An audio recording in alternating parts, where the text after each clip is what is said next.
Thank you, Mr. President, and I'd like to start off by thanking you for your leadership in getting us to this point.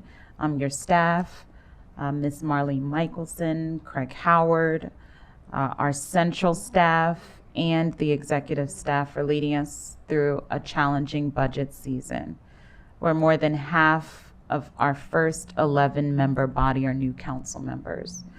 It is true what they say, laws are like sausages. It's better not to see them being made.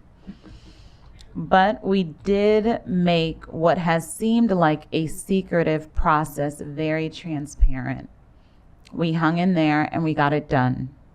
With this budget, we can all be proud of where we are today as a team.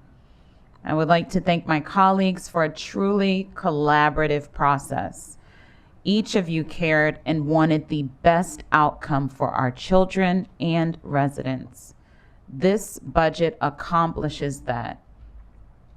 I like the reconciliation list. As a visual person, that list really helped to showcase each of our committee's changes and allowed me to better understand each committee's approach to the budget recommendations. At the onset of this process, I said that I would be guided by the tenets of my SMART agenda, which I ran on, apply a racial equity and social justice lens, a laser focus on data-driven dialogue, genuine accountability, compassion, and empathy for those who have no voices around our table. I am so proud that we have been able to support our frontline workers who kept us safe throughout the pandemic, while many of us worked remotely from the safety of our homes. From first responders to educators, we found a way to fund contracts of our hard-working county government employees and educators.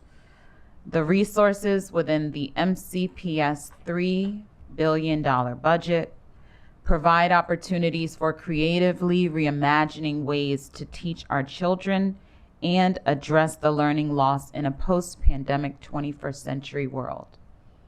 A special shout out to Essie McGuire for leading us through the intricacies of the school system's budget, which is easily half of our county's budget. You supported us with grace and organization, and I appreciate that. As a Health and Human Services Committee member, I am proud of our work under Chair Gabe Albornoz's fearless leadership, and to my partner in crime, Don Ludke, for engaging in thoughtful discussions under challenging circumstances to protect our vulnerable residents. The budget process was my first as a council member, but my fifth as an elected official.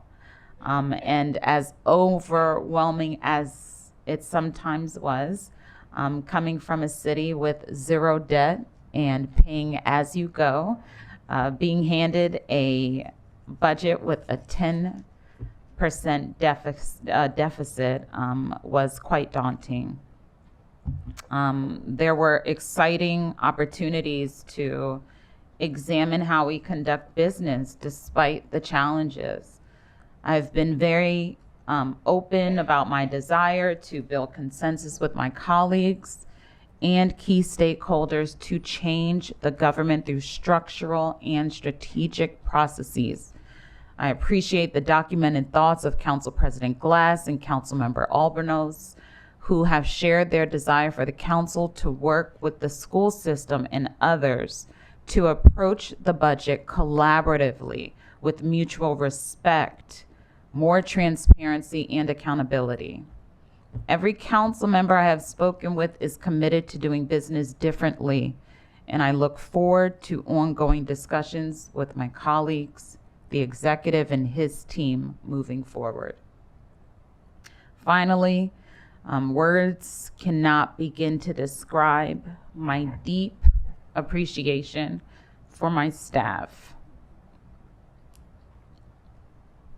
for staying up day and night to work on this massive budget and all of the other demands that your life involves. I could not have done it without you. Thank you, and I look forward to resting a bit after this ride. I yield.